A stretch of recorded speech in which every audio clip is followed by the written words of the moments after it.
Welcome to a new lecture from Fluid Machinery course. In this session, we are going to discuss centrifugal pump in greater detail.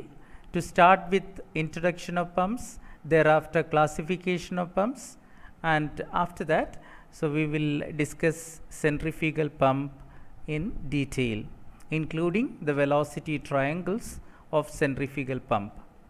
Centrifugal pump is a radial flow rotodynamic pump. To start with, what do you mean by a pump?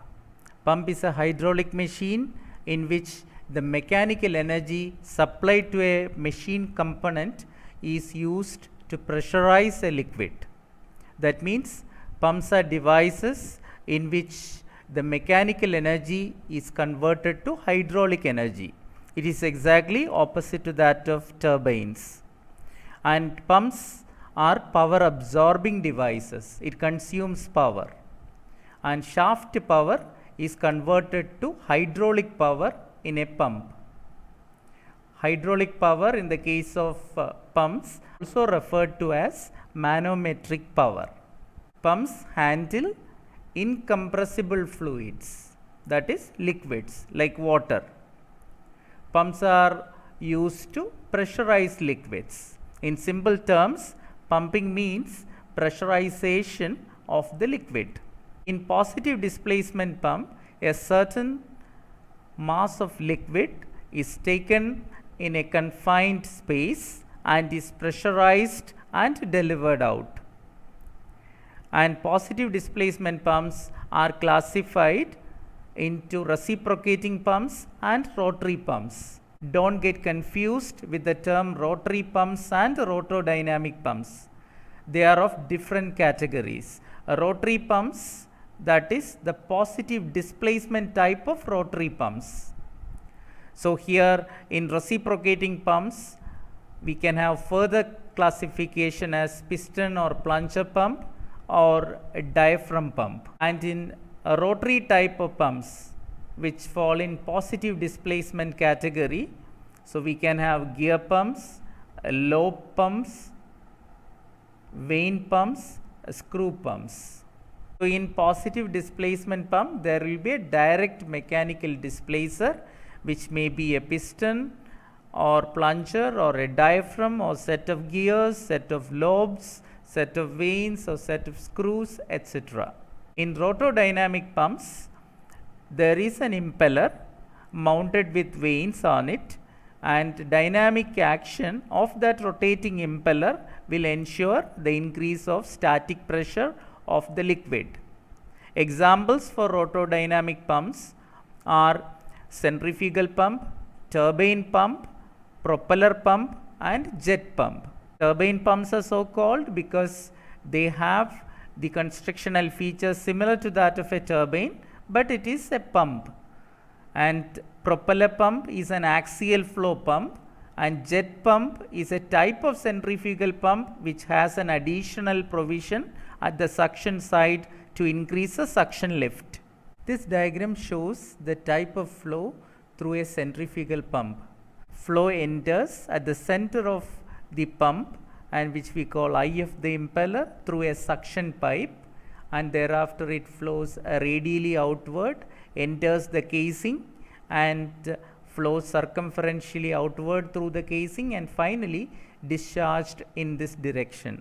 This is another diagram showing the flow direction through the centrifugal pump. Flow enters at the eye of the impeller here through the suction pipe, and thereafter flows radially outward, and through the casing, after pressurization, it is discharged to the outlet. Here the prime mover, which is an electric motor, is coupled to the impeller shaft, and usually an electric motor or an IC engine will be providing the necessary mechanical energy to rotate the impeller. Here don't be under the impression that the flow is not continuous. Actually, the flow of liquid through the centrifugal pump is continuous and smooth. We have already stated that pumps are devices used to pressurize liquids. For domestic purposes, we use pumps to take water from the well to the elevated overhead tanks or to take water to the elevated positions.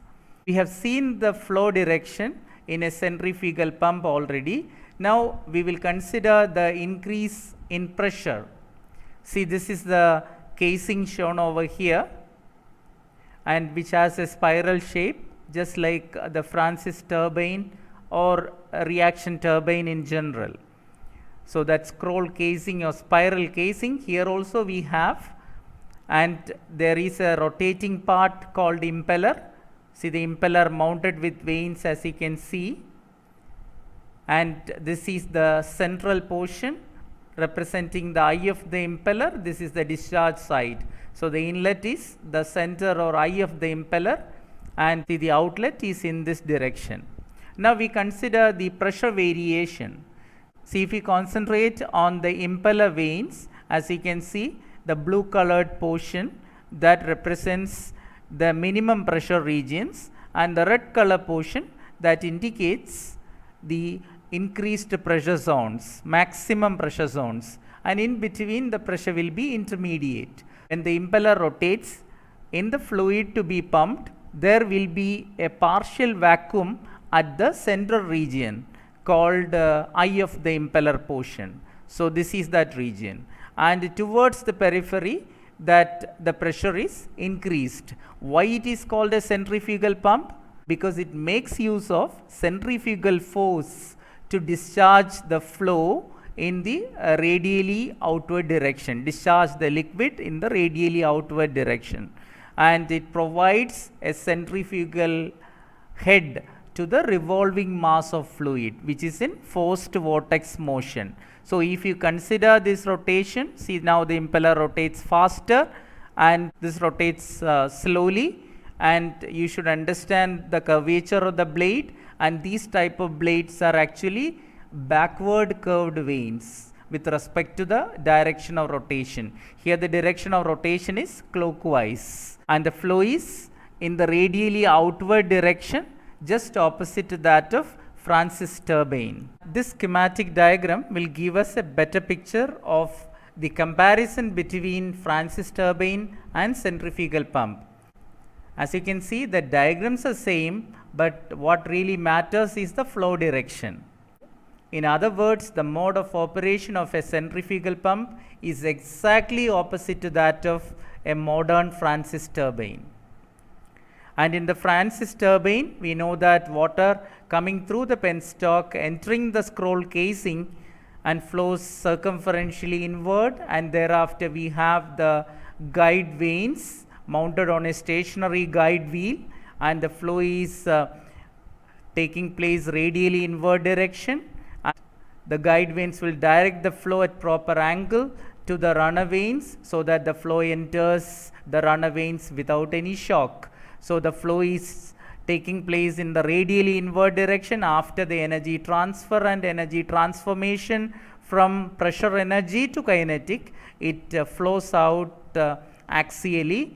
At the outlet of the runner, we know that the flow of liquid that is in the axial direction, and through the draft tube it will be discharged to the tail race. Throughout the flow from inlet to the casing and up to the runner outlet, the flow of liquid that is through a converging passage where the pressure energy is converted to kinetic energy, except of course in the case of draft tube. Now we will consider the centrifugal pump. So in fact the same diagram, but the flow is entering through the suction pipe here at the eye of the impeller. So the rotating part here is called an impeller. So these are the impeller vanes or moving vanes. Outside the impeller we have the stationary guide vane wheels, which we call diffuser vanes. And diffuser vanes may not be there in all the type of pumps. For large scale centrifugal pumps used for industrial applications, they may contain this diffuser vanes or stationary guide vane wheel outside the impeller. And here the water will enter at the eye of the impeller, and then it flows out radially outward, first through the runner vanes and thereafter through the stationary diffuser veins. See, as the name implies, diffuser means that will provide a diverging passage.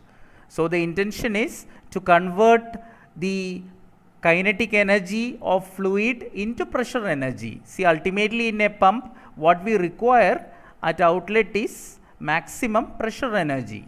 Throughout the flow, from the inlet to the impeller vanes and thereafter through the diffuser vanes and thereafter through the spiral casing, the flow area gradually increases. So that means in a centrifugal pump, we should say that the flow is through a diverging passage. Flow passes through diverging passages and the kinetic energy of the liquid is converted to pressure energy progressively. Diffuser vanes will direct the flow from the impeller vanes to the casing in the proper direction so that it flows circumferentially outward and finally discharged in the desired direction. This schematic diagram can be used for the explanation to the constructional features and working of centrifugal pump. But here, please note that the diffuser vanes or the guide vane wheel outside the impeller vane shown in the earlier diagram, so that is not available here. Usually in small scale pumps, there will not be diffuser vanes outside the impeller vanes to direct the flow from the impeller vanes to the casing.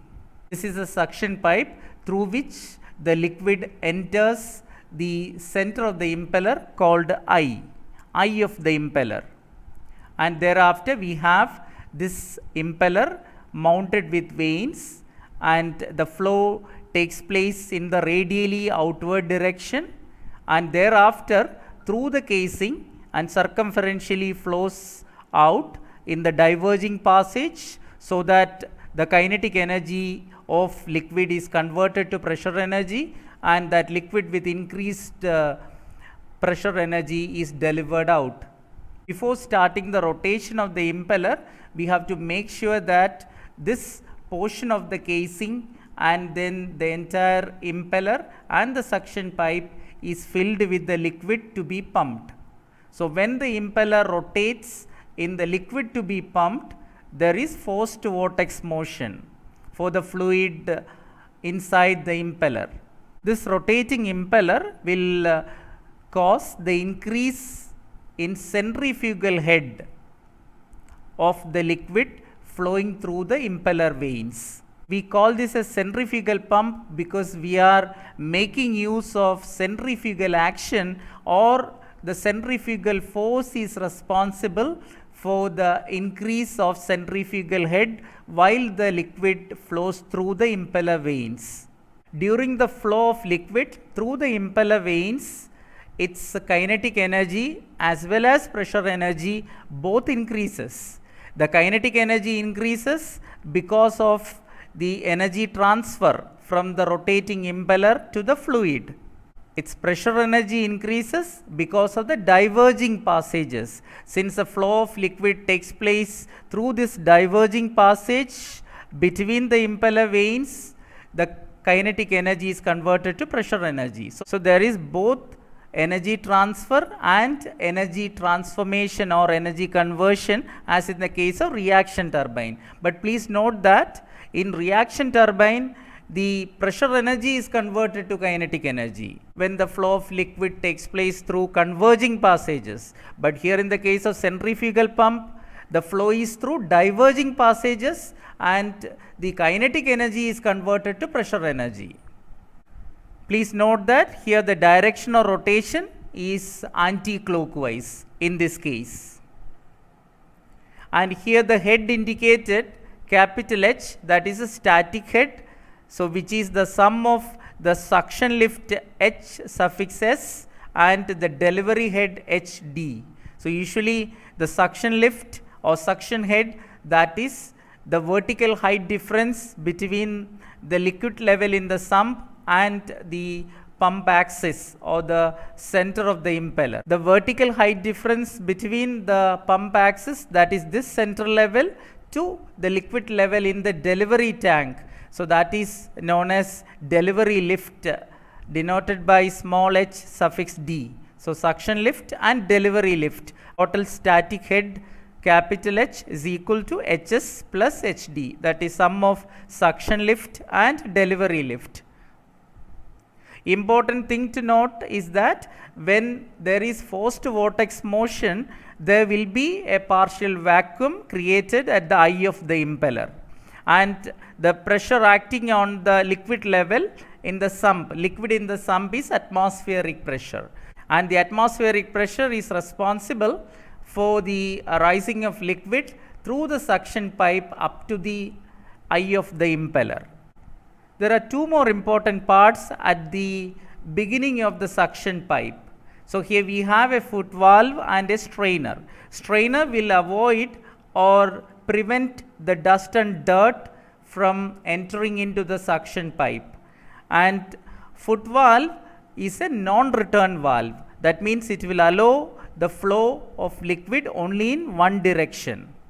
So that means whatever liquid mass enters the suction pipe, so that will not flow out vertically downward if the foot valve is in operating condition. Now if you consider this animated diagram, so you can understand the flow through the suction pipe, and here in this side view, see, as you can see, this is the suction pipe, the flow is entering at the eye of the impeller. So here the impeller is rotating, this is the impeller shaft, and that is driven by a prime mover, that may be a motor or an IC engine. And here the impeller rotates, so the flow is entering at the eye of the impeller, and that flows radially outward, and the directional rotation of the impeller in this case is clockwise, and this is the direction in which the flow is discharged. This is a related question. With a neat sketch, explain the working of a centrifugal pump. The main components have been listed here: the impeller with vanes or blades, then the volute casing or spiral casing, then suction pipe with foot valve and strainer.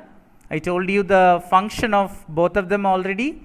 Then delivery pipe fitted with a delivery valve. And in simple terms, the operation is like this: the liquid sucked from the sump through the suction pipe enters the eye of the impeller. Then the liquid glides over the impeller vanes in the radially outward direction and then enters the volute casing. When the impeller rotates, a centrifugal head is impressed on the flowing liquid. And this is the diagram of an impeller of a centrifugal pump, and this is a semi-open type of impeller. These are some important points you have to keep in mind. The pressurized liquid is discharged through the delivery pipe. Since the pump makes use of centrifugal force, it is called a centrifugal pump. When the liquid flows through the impeller, both pressure and velocity increase. That means both energy transfer and energy transformation from kinetic energy to pressure energy takes place because of the increase in flow area. When passes through the diffuser vanes and the volute casing, the kinetic energy of the liquid is converted to pressure energy due to increase in flow area. Only energy conversion that takes place in diffuser vanes and the spiral casing. In this dismantled diagram, you can notice the impeller. Here, this is the prime mover, which is essentially a motor, and here this is the scroll casing, and the suction side here, delivery side is here.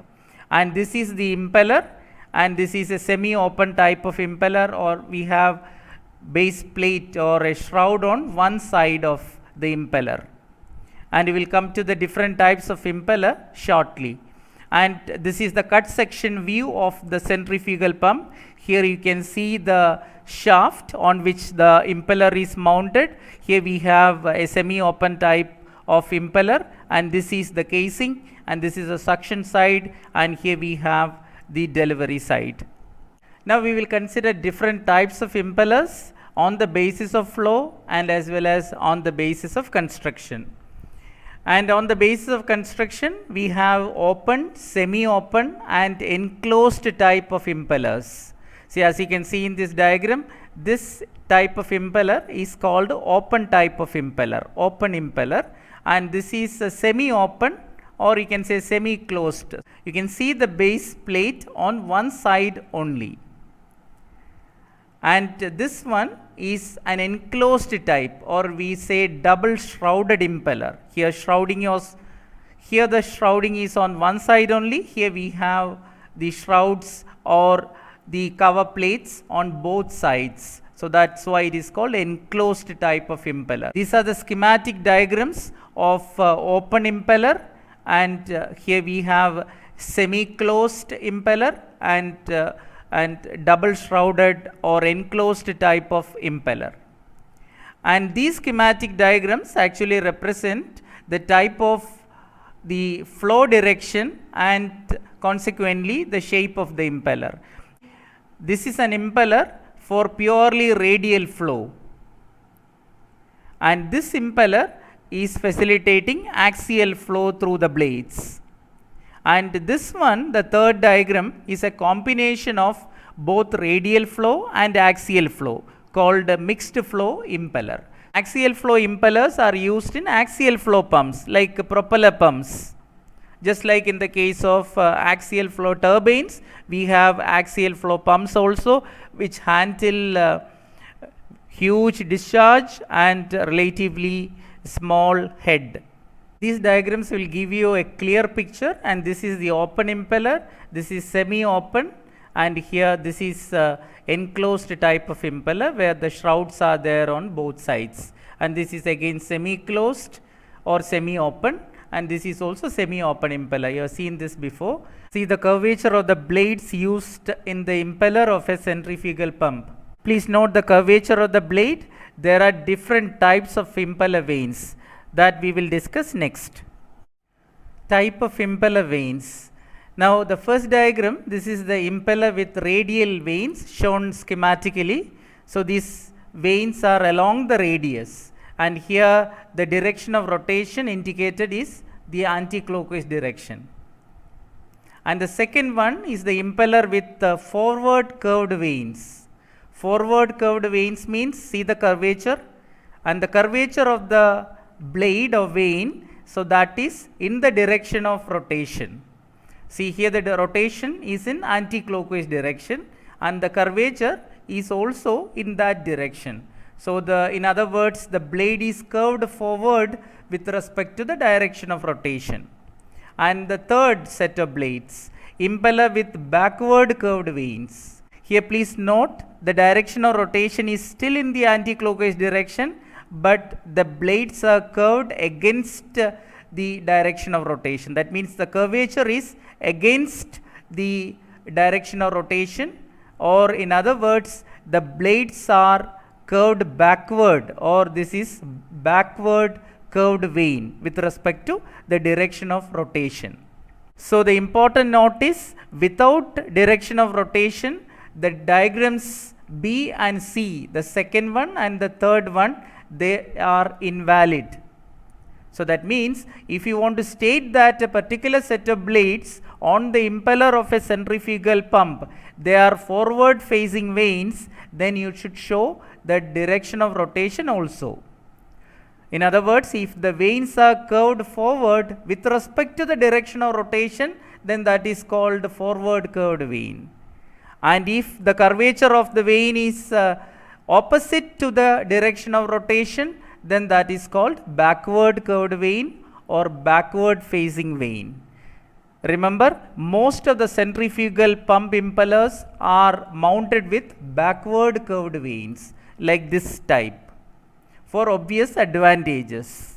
If the impeller of a centrifugal pump is mounted with backward curved vanes, they have some peculiar characteristics like self-limiting characteristics, and they have wide operating ranges, and also the power consumption will be less.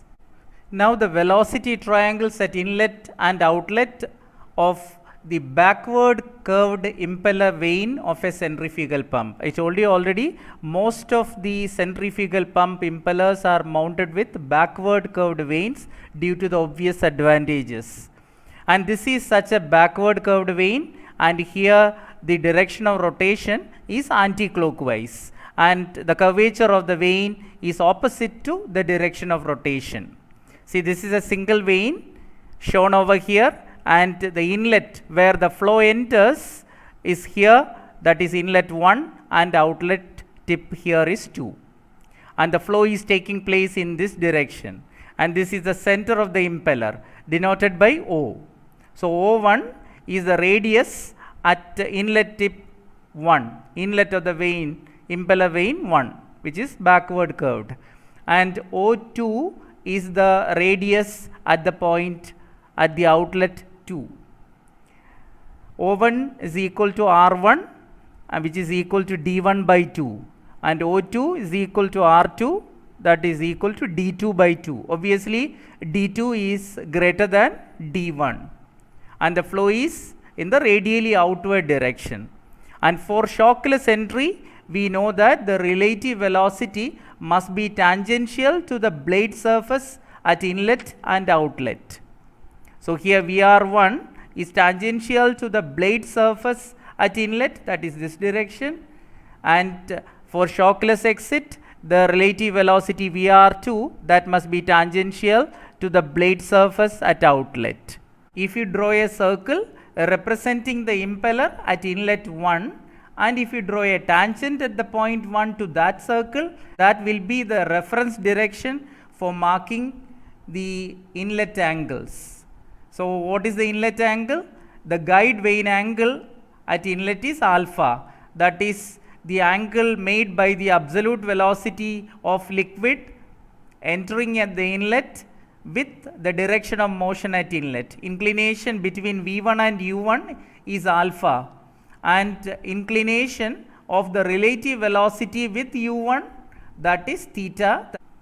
Now, we know the reference direction, which is the direction of motion at inlet, and along that direction we will be having our velocity component U1, that is the tangential velocity of the impeller or the velocity of vane at inlet 1.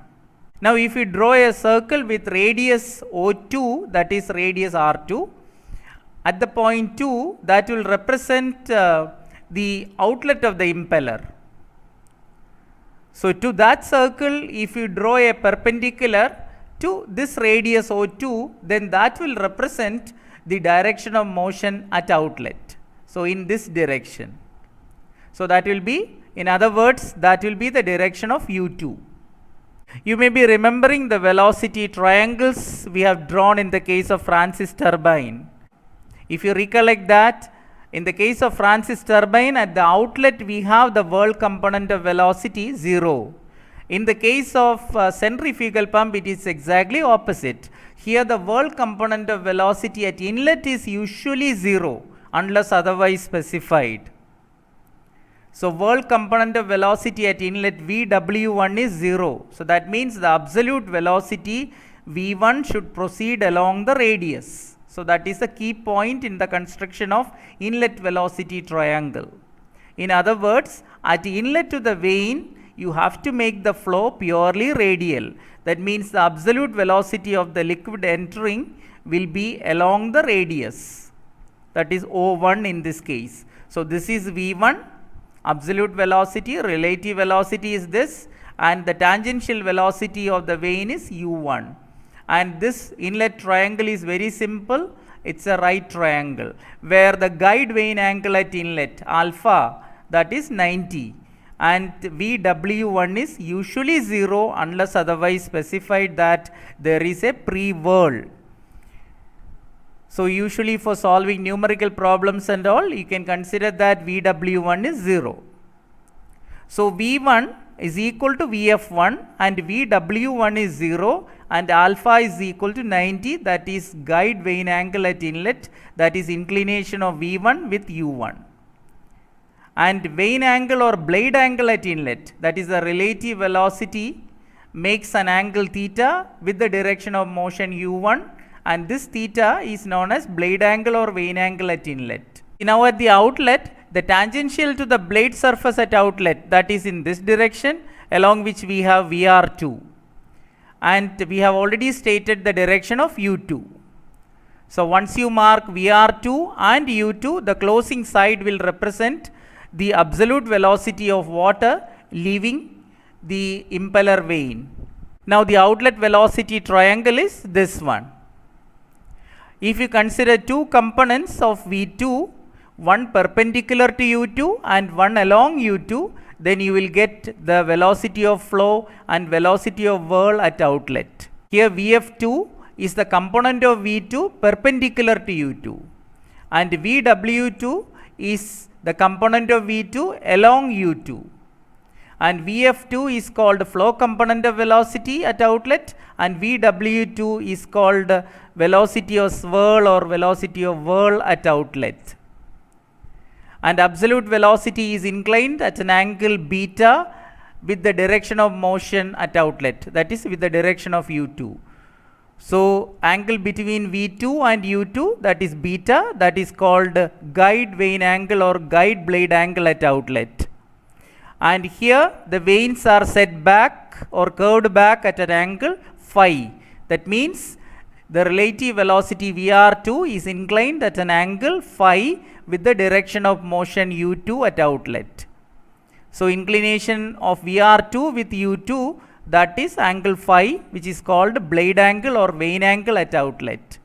Here please note the following important points.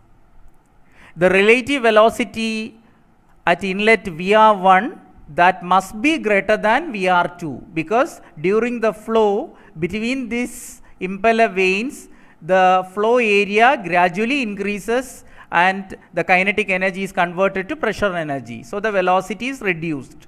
So that will reflect in the relative velocity. So the relative velocity at outlet VR2 will be less than VR1.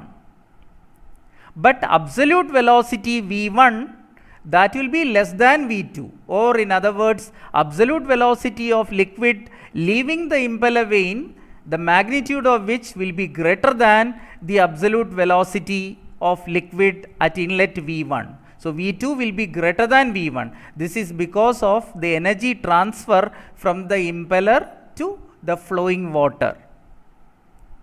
So VR1 is greater than VR2, but V2 is greater than V1.